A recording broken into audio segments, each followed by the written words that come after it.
प्राचीन समय की बात है। एक समुद्र के किनारे एक गुरु अपना आश्रम बनाकर रहा करते थे। हजारों शिष्य उनसे ज्ञान ग्रहण करने के लिए दूर दूर से उनके पास आकर रहते थे। गुरु का ज्ञान देने का तरीका भी बहुत ही अनूठा था। शुरुआत में वो अपने शिष्यों को उपदेशों के माध्यम से ज्ञान देते थे। उसके बाद वो अपने शिष्यों को उस ज्ञान का अनुसरण करने के लिए कहते थे, उस ज्ञान को अपने व्यवहारिक जीवन में उतारने को कहते थे। एक बार उस आश्रम में एक सम्राट अपने बेटे को लेकर पहुंचा। उस सम्राट ने उस गुरु से प्रार्थना की और कहा कि आप मेरे बेटे को अपने आश्रम में रहने दें और अपने तरीके से उसे ज्ञान दें। उसे इस आश्रम में बिल्कुल भी ऐसा नहीं लगना चाहिए कि वो किसी सम्राट का बेटा है। उसे बिल्कुल साधारण शिष्यों की तरह ही ज्ञान देने की कृपा करें। गुरु ने मुस्कुराते हुए कहा कि सम्राट ज्ञान इसी तरीके से लिया जा सकता है। अगर तुम अपने आप को दूसरों से महान समझोगे तो तुम ज्ञान ग्रहण नहीं कर पाओगे। अगर तुम्हें ज्ञान ग्रहण करना है तो तुम्हें दूसरों की तरह अपने आप को साधारण समझना होगा। यही ज्ञान ग्रहण करने की सबसे पहली सीढ़ी होती है।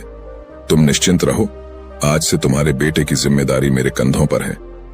यह कहकर गुरु सम्राट के बेटे को अपने साथ लेकर समुद्र के किनारे टहलने के लिए निकल गए। आश्रम के बाकी सभी बच्चे उस सम्राट को देख रहे थे। सम्राट अपने बेटे को अपने रथ पर बिठाकर लाया था, जिससे सभी बच्चे समझ गए थे कि यह बच्चा सम्राट का बेटा है। इसी वजह से आश्रम के सभी बच्चे सम्राट के बेटे की तरफ आकर्षित हो गए थे। जब गुरु सम्राट के बेटे को लेकर समुद्र पर टहल रहे थे तो सम्राट का बेटा अचानक फूट फूट कर रोने लगा, क्योंकि अभी वो सिर्फ 12 वर्ष का था और 12 वर्ष की आयु में उसके पिता उसे अपने से दूर करके चले गए थे। ये सदमा वो बच्चा सहन नहीं कर पा रहा था। वो नहीं समझ पा रहा था कि उसके पिता उसकी भलाई के लिए उसे उस गुरु के पास करके गए हैं। उसे रोते हुए देखकर गुरु ने कहा कि बेटा, मैं तुम्हें चुप नहीं करूंगा। हो सकता है कि आज मैं तुम्हारे आंसू पोंछ दूं, लेकिन कल तुम फिर अपने आप को अकेला पाओगे। याद रखना, जीवन में इंसान अकेला आता है और अकेला ही जाता है। जितनी जल्दी जो इंसान इस बात को समझ लेता है, वो उतनी जल्दी आत्मज्ञान के रास्ते पर निकल जाता है। गुरु ने अपनी बात आगे बढ़ाते हुए कहा कि जो इंसान अकेला रहना सीख लेता है, वही खुद से प्यार कर पाता है, और जो खुद से प्यार करना जानता है, वो किसी के भी जाने का अफसोस नहीं करता, क्योंकि वो खुद से ही प्यार करता है। धीरे धीरे तुम आश्रम के माहौल में ढल जाओगे। शुरुआत में तुम्हें समस्या आ सकती है, लेकिन कुछ दिनों के बाद तुम इसे आत्मसात कर लोगे। उसके बाद तुम्हें यही जगह बहुत अच्छी लगने लगेंगी। ये जगह तुम्हें अपने महल जैसी लगने लगेंगी। संध्या हो चली थी।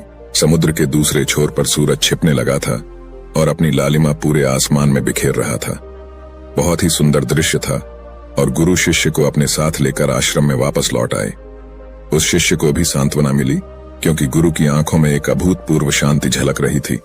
और जब हम किसी एकांतवासी गुरु की आंखों में वो शांति देख लेते हैं तो हमारे हृदय से भी सारा भार हट जाता है।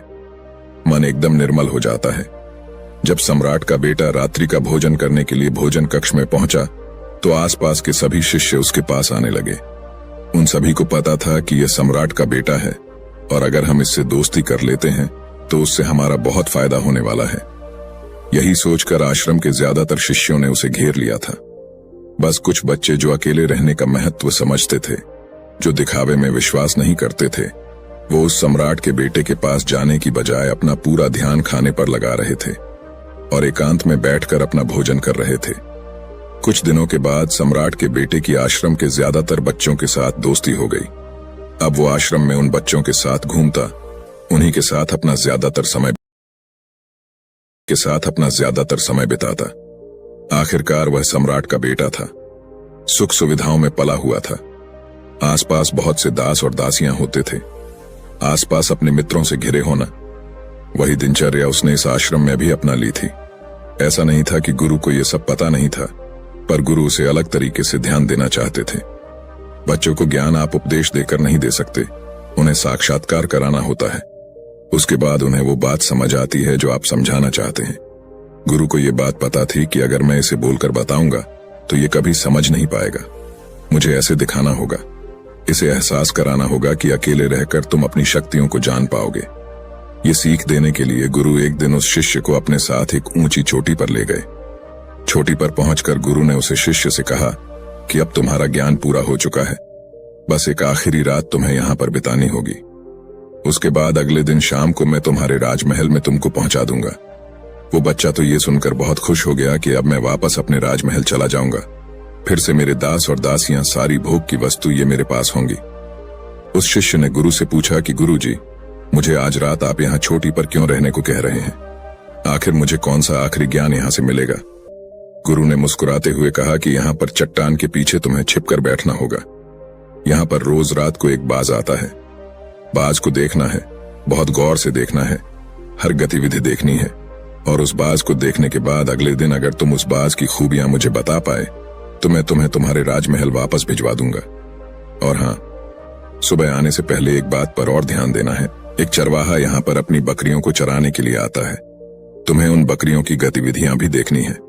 याद रखना, बाज की गतिविधि रात को और बकरियों की गतिविधि सुबह। अगर तुम दोनों की गतिविधि ध्यान से देखकर मुझे बता पाए तो तुम इस आश्रम से हमेशा के लिए आजाद हो जाओगे। तुम्हारा ज्ञान पूरा हो जाएगा।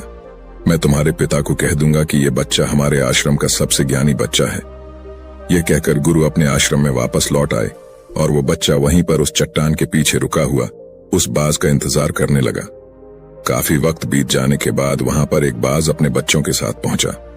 सम्राट के बेटे ने पूरी रात उस बाज की गतिविधि बहुत ध्यानपूर्वक देखी और सुबह होने के बाद जब चरवाहा वहां पर अपनी बकरियों को लेकर पहुंचा तो उसने एक अभूतपूर्व दृश्य देखा। उसने देखा कि वो बाज बकरी के एक मेमने को अपने पंजों में दबाकर आसमान में चला गया। उसने उस बकरी के बच्चे का शिकार कर लिया था। ये सारा दृश्य देखकर वो बच्चा आश्रम में वापस अपने गुरु के पास पहुंचा। इससे पहले कि गुरु उससे कुछ पूछते, उसने गुरु को प्रणाम करते हुए कहा कि गुरुदेव, आप आश्रम के सभी बच्चों को यहाँ पर बुला लीजिए।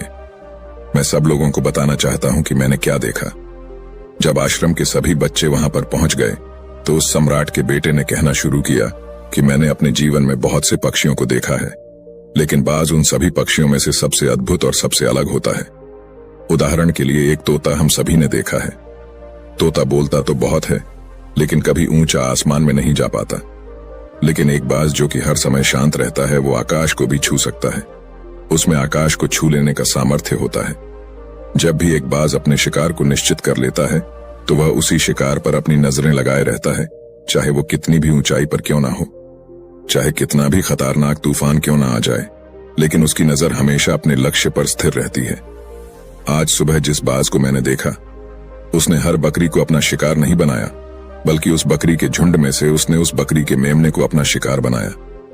पहली बात, उस बाज की तरह हमें भी अपना ध्यान अपने एक ही लक्ष्य पर स्थिर रखना चाहिए, चाहे कितनी भी रुकावट क्यों ना आए। हमें अपना लक्ष्य स्पष्ट दिखाई देना चाहिए, पर पूरी एकाग्रता के साथ ध्यान देना चाहिए। तीसरी बात जो मैंने उस बाज से सीखी और जो हम सभी को सीखनी चाहिए, वह यह है कि बाज कभी भी दूसरे पक्षी के साथ नहीं रहता। वो हमेशा आकाश में अकेला रहता है। इससे हमें यह सीख लेनी चाहिए कि हमें कभी भी छोटी सोच वाले लोगों के साथ नहीं रहना चाहिए। आखिरकार हम भी वही बन जाते हैं जिनके साथ हम रहते हैं। इसीलिए या तो महान सोच वालों के साथ रहो या फिर अकेले, क्योंकि जब हम अकेले रहते हैं तभी हम खुद की ताकत और खुद की कमजोरियों को जान पाते हैं। कमजोरियों को जानकर उनको दूर कर सकते हैं और अपनी ताकत को जानकर उसका सही इस्तेमाल कर सकते हैं। लेकिन वो तभी संभव होगा जब हम अकेले रहना सीखेंगे। चौथी सीख जो हमें एक बाज से लेनी चाहिए कि एक बाज हमेशा अपनी सीमाओं से ऊपर रहता है। जब तूफान आता है तो हर एक पक्षी अपने घोंसले की तरफ भागता है, खुद को छुपाने की जगह ढूंढता है, लेकिन बाज ऐसा कुछ भी नहीं करता। वो खुद की सीमाओं को हटाकर बादलों से भी ऊपर जाने का प्रयास करता है। हवाएं उसे धक्का मारती है, पंख उसके भारी हो जाते हैं, पानी और धूल की वजह से कुछ दिखाई नहीं देता, लेकिन वो फिर भी आसमान की तरफ जाता रहता है और अंततः बादलों से भी ऊपर निकल जाता है और वहां तब तक ऊपर जाता रहता है जब तक मौसम ठीक नहीं हो जाता। अपनी सीमाओं को सिर्फ इसलिए हटा पाता है क्योंकि वो समस्या के आने पर उससे घबराता नहीं है, उसे डर कर बचने का प्रयास नहीं करता, बल्कि एक सकारात्मक नजरिए के साथ उसका सामना करता है। जीवन में चाहे कितनी भी रुकावटें क्यों ना आए, हमें उन रुकावटों को हराना चाहिए, न कि उनसे डरकर कहीं छुप कर बैठना चाहिए। बहादुर तो वो लोग होते हैं जो तूफानों से टकरा जाते हैं, कायर तो अपने घर में, अपने घोंसले में, अपनी जगह में आराम से बैठ जाते हैं। पांचवी बात जो हमें एक बाज से सीखनी चाहिए कि बाज कभी भी अपने घोंसले में घास के कोमल तिनके नहीं रखता। जो तिनके कोमल होते जाते हैं वो उन्हें निकालकर फेंकता रहता है। उसी तरह चाहे कितनी भी आरामदायक जिंदगी आपको मिली हो, लेकिन उस आराम से ऊपर उठकर अपने आलस्य को हटाकर जीवन में मेहनत करते रहना चाहिए। जीवन में पसीना बहाना चाहिए, शारीरिक मेहनत करनी चाहिए। अपने घोंसले से कोमल तिनके उठाकर फेंक दो और आज ही अपने आलस्य को हटाकर निकलो। हर दिन अपने आप को चुनौतियां दो, हर दिन मुश्किलों का सामना करो, क्योंकि वही मुश्किलें तुम्हें मजबूत बनाएंगी। जंगल के राजा शेर को भी झुंड बनाकर शिकार करते हुए देखा जा सकता है, लेकिन बाज हमेशा अकेला शिकार करता है, क्योंकि वो जानता है कि झुंड में रहना हौसला तो देती है मगर साहस छीन लेती है। आदमी को हमेशा अकेले ही आगे जाना होता है। यही कारण होता है कि वो जल, थल और नभ सभी जगहों पर अपने शिकार का परचम लहरा सकता है। बाज की उम्र लगभग 70 साल की होती है, लेकिन 40 साल में ही उसका शरीर पुराना हो जाता है। नाखून उसके पैरों में धंसने लगते हैं, पंख उसके शरीर में चिपक जाते हैं, उसकी चोंच खराब हो जाती है, उसका शरीर भारी हो जाता है। ऐसी स्थिति में शिकार करना तो क्या, जीने की भी हालत नहीं रहती उसकी। ऐसे में उसके पास सिर्फ 2 विकल्प होते हैं। पहला, या तो वह खुद की इस अवस्था को स्वीकार कर लें और भूखा प्यासा मर जाए, किसी दूसरे जानवर का शिकार बन जाए, और दूसरा विकल्प यह होता है कि वो 6 महीने एक बहुत ही दर्दनाक प्रक्रिया से गुजरे और खुद को फिर से पहले जैसा मजबूत बना लें। लेकिन बाज दूसरा विकल्प चुनता है। इसके लिए वो खुद को एक बहुत ही ऊंचे चोटी पर ले जाता है, जहां वह पहले अपने सारे पंख खींच खींच कर निकालता है और फिर चट्टान पर पैर मार मार कर अपने पंजे को तर देता है। उसके बाद उसी चट्टान पर अपनी चोंच को पटक पटक कर पुराना हिस्सा निकाल देता है और इस लहूलुहान अवस्था में खुद को दूसरे जानवरों से छुपाता फिरता है। अगले 6 महीने तक वो इसी दर्दनाक प्रक्रिया से गुजरता है और इंतजार करता है नए चोंच, नए पंखों का। तब फिर वो अपनी नई जिंदगी शुरू करता है और निकल जाता है अपने शिकार पर और अगले 30 सालों तक फिर से राज करता है। इसीलिए समय आने पर हमें भी अपनी पुरानी आदतों को त्यागना होता है और कुछ नया सीखना होता है। समय के साथ बदलना होता है, अपने आप को तैयार करना है, वरना हमारा भी शिकार हो सकता है, हम भी पीछे रह सकते हैं। इसके बाद सम्राट के बेटे ने बकरी की विशेषता बताते हुए कहा कि बकरी हमेशा झुंड में चलती है। उन्हें झुंड में एक साथ चलने से हिम्मत मिलती है, लेकिन जैसे ही उन पर शिकार होता है वैसे ही वो बकरियां तितर बितर हो जाती।